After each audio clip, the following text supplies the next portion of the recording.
अस्सलाम वालेकुम, welcome to my channel Fatima study word. उम्मीद करती हूँ आप सब खैरियत से होंगे। तो चले अपने लेक्चर को स्टार्ट करते हैं। आज हमने एक और इफेक्ट जो कि ह्यूमन एक्टिविटीज की वजह से हमारे इन्वायरमेंट पर होता है, वो है एसिड रेन। उसको डिस्कस करना है। एसिड रेन का मतलब होता है ऐसी बारिश जो कि एसिड वाली हो। इसको हम डिटेल में डिस्कस करते हैं कि क्यों होती है, इसकी क्या वजह और इससे क्या क्या जो है ना इफेक्ट जो है हमारे इन्वायरमेंट पर होते हैं। Acid rain, sulfur dioxide and oxides of nitrogen are present in the atmosphere as air pollutant। अब यहाँ पर जो एयर पॉल्यूटेंट है उसको हमने अपने प्रीवियस लेक्चर में डिटेल में डिस्कस किया था कि एयर पॉल्यूटेंट ऐसे सब्सटेंसेस या ऐसे पॉल्यूटेंट होते हैं जो कि हमारी एयर को पॉल्यूट कर देते हैं, उसको कंटामिनेट कर देते हैं। तो जो सल्फर डाइऑक्साइड जो और ऑक्साइड्स ऑफ नाइट्रोजन है, ये दोनों एयर पॉल्यूटेंट में शामिल होते हैं। ये क्या करते हैं, हमारी एयर जो है, जो हमारा एटमॉस्फेयर है वहां पर मौजूद होते हैं। ठीक है, they get dissolve in water vapours in cloud. ये क्या करते हैं, जो क्लाउड्स होता है ना, क्लाउड्स में जो वाटर वेपर्स होते हैं, वाटर H2O, उससे जाके ये डिजोल्व हो जाते हैं, मिक्सअप हो जाते हैं। मिक्सअप होने के बाद ये जो है ये एसिड्स में चेंज हो जाते हैं। जैसे कि अब सल्फर डाइऑक्साइड थे, यहाँ पर जब ये वाटर के साथ जाके कंबाइन होंगे तो ये H सल्फ्यूरिक एसिड और नाइट्रिक एसिड में चेंज हो जाएंगे। Acid make the rain water acidic. ये क्या करता है, जो रेन का जो रेन वाटर है उसको एसिडिक बना देंगे। The effect of acid rain on animals, plant and building. अब जो उसका जो इफेक्ट होता है ना एसिड रेन का, वो होता है कि वो एनिमल्स पे सबसे ज्यादा उसका असर पड़ता है, फिर प्लांट्स के ऊपर उसका सबसे ज्यादा असर होता है, और जो कि हमारे जो बिल्डिंग्स हैं उसके ऊपर भी इसका सबसे ज्यादा असर होता है। अब एनिमल्स पे कैसे इसका असर होता है कि जैसे एनिमल्स पर, अब जैसे रिवर्स, लेक्स, पाउंड्स वगैरह, जब ये जो एसिड रेन है वो जब होती है तो ये क्या, जो पानी है ये वाला, ये जो हमारे रिवर्स और पॉन्ड्स वगैरह के नीचे जो हमारी फिशेस वगैरह रह रही हैं, जो आबी मखलूक रह रही है, जब उन पर गिरता है तो क्या करता है, उनसे उनकी डेथ हो जाती है। इसी तरह जो प्लांट्स वगैरह है उन पर जब एसिड रेन होती है वो भी बहुत बुरी तरीके से डैमेज होते हैं, और हमारी जो बिल्डिंग वगैरह है वो भी बहुत बुरी तरीके से इससे डैमेज होती है।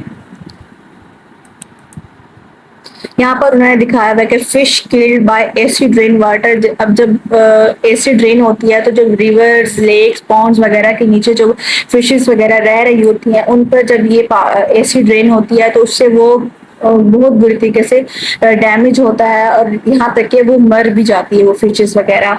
जैसे कि हमारे ट्रीज वगैरह के ऊपर एसिड रेन का इफेक्ट होता है, और stone work erosion cause by acid rain, इससे जो हमारा स्टोन वर्क इरोजन है वो भी कॉज हो रहा है।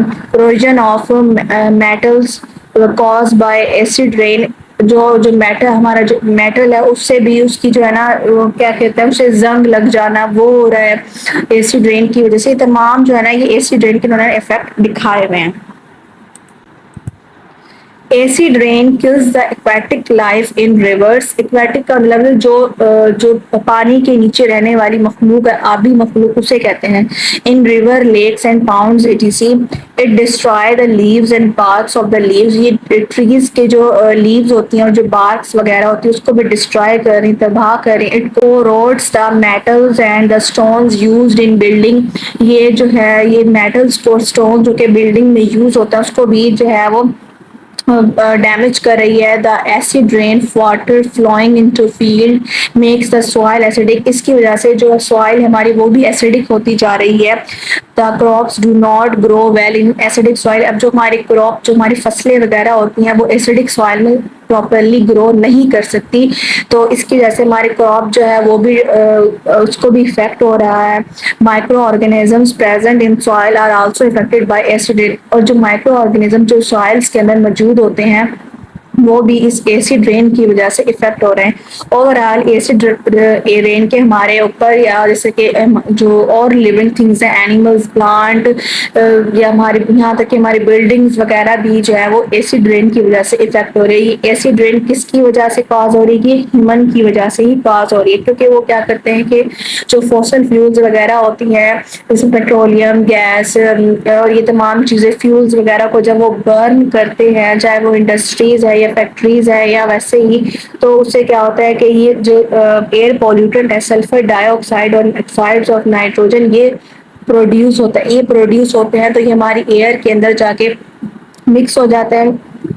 मिक्स होने के बाद फिर क्या होता है कि ये हमारे वाटर के साथ जाके कंबाइन हो जाती हैं, फिर कंबाइन होने के बाद जो रेन होती है वो एसिडिक होती है। तो ये था आज का हमारा लेक्चर। उम्मीद करती हूँ आपको पूरा टॉपिक क्लियरली अंडरस्टैंड हो गया होगा।